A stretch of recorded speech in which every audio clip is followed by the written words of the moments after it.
গত 23 ডিসেম্বর 2024 তারিখ চাঁদপুরের হাইমচরে এমবি আল বাখেরা জাহাজে 7জনকে হত্যা ও একজনকে গুরুতর জখমের ঘটনা ঘটে।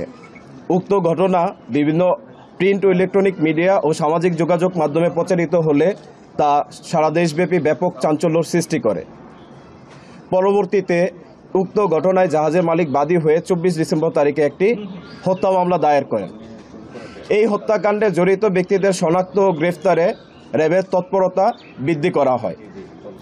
এরই ধারাবাহিকতায় গত 24 ডিসেম্বর তারিখে বাগেরহাট জেলায় রাতে অভিযান পরিচালনা করে এই নৃশংস হত্যাকাণ্ডে সম্পৃক্ত আকাশ মণ্ডল ওরফে ইরফান নামক একজন ব্যক্তিকে গ্রেফতার করা হয়। গ্রেফতারের সময় গ্রেফতারকৃত আসামির নিকট হতে একটি ব্যাগ, একটি হ্যান্ড গ্লাভস, আসামির 2টি মোবাইল ফোন, ভিকটিমদের 5টি মোবাইল ফোন সহ সর্বমোট 7টি মোবাইল ফোন, চেতনানাশক ওষুধের পাতা এবং নীল রঙের একটি জিন্স প্যান্ট যেখানে বিভিন্ন জায়গায় রক্ত মাখানো ছিল তা উদ্ধার করা হয়। প্রাথমিক জিজ্ঞাসাবাদে গ্রেফতারকৃত আসামি জানায় সে গত 8 মাস যাবৎ এই জাহাজে কর্মরত রয়েছে। জাহাজের মাস্টার কর্মচারীদেরকে বেতন ভাতা ও বিভিন্ন সুযোগ সুবিধা প্রদান থেকে বিভিন্ন সময়ে বিরত থাকে এবং সুযোগ সুবিধা প্রদান না করে বিভিন্ন সময়ে নর্মাল বিষয়ে তাদেরকে অতিরিক্ত রাগারাগি করে। এই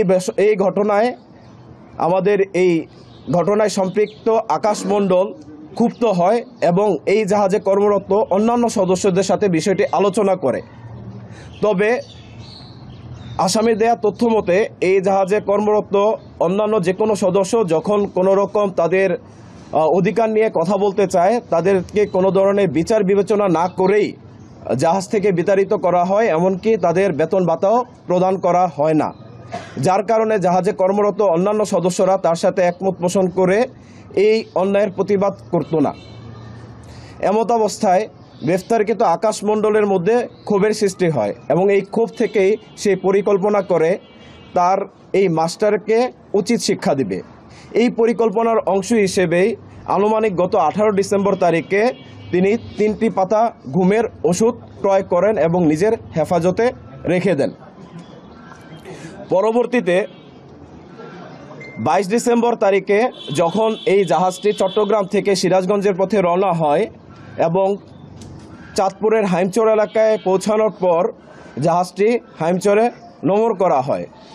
নোঙরকালীন সময়ে জাহাজে ভিকটিম যিনি বর্তমানে বেঁচে আছেন জুয়েল এবং এই আসামি আকাশ মণ্ডল ওরফে ইরফান, তারা 2 জন জাগ্রত অবস্থায় ছিল। দুপুরের খাবার খাওয়া শেষ করে যখন এই জাহাজের বাবুর্চি রানা রাতের খাবার রান্না করে তখন রাতের খাবারের তরকারিতে এই গ্রেফতারকৃত আসামি সে আমাদেরকে জানায় সে নিজে রান্নাঘরে প্রবেশ করে এবং 3 পাতা ঘুমের ওষুধ ওই তরকারির সাথে মিশ্রিত করে। ঘুমের ওষুধের সাথে এই খাবার সেবনের ফলে জাহাজের বাকি যে সদস্যরা ছিল তারা খাবার গ্রহণ করে এবং পরবর্তীতে নিজ নিজ কেবিনে শুয়ে পড়ে। আমাদের গ্রেফতারকৃত আসামি তিনি আমাদেরকে তার স্বীকারোক্তিতে বলেছেন এই সময়ে যখন কেবিনে সবাই শুয়ে পড়ে নোঙর করার পর সর্বশেষ যিনি বেঁচে আছেন ভিকটিম জুয়েল, সে রাত 2টার সময় খাবার গ্রহণ করেন এবং খাবার গ্রহণ শেষে সে তার কক্ষে ঘুমাতে যায়। এর পরবর্তীতে গ্রেফতারকৃত আকাশ ওরফে ইরফান তার পরিকল্পনা বাস্তবায়নের জন্য পায়চারি করতে থাকে এবং এক পর্যায়ে রাত আনুমানিক 3:30টার দিকে সে প্রথমে জাহাজের মাস্টারকে তার কেবিনের ভিতরে গিয়ে একটি চাইনিজ কুড়াল দিয়ে কুপিয়ে হত্যা করে। তার মূলত ক্ষোভ ছিল জাহাজের মাস্টারের ওপর, বা জাহাজের মাস্টারকে ডেট করার পর তার কাছে মনে হয় যে এই জাহাজে বাকি যে সদস্যরা আছে সে যদি এখন এখান থেকে পলায়ন করে তাহলে বাকি সদস্যদের দেওয়া তথ্য অনুযায়ী তাকে গ্রেফতার করা হবে। আইনশৃঙ্খলা বাহিনীর গ্রেফতার এড়াতে গ্রেফতারকৃত আকাশ ওরফে ইরফান বাকি সদস্যদের ক্রমান্বয়ে কুপিয়ে হত্যা করে। ভোর আনুমানিক 5:30টার দিকে যখন অন্যান্য নোঙর করা জাহাজগুলো তাদের গন্তব্যস্থলে ছেড়ে যায়, তখন এই গ্রেফতারকৃত আকাশ তার এই জাহাজটিকে চালিয়ে যাত্রা করে এবং 1 ঘন্টা জাহাজটিকে চালানোর পর হাইমচরে গিয়ে জাহাজটি আটকা পড়ে।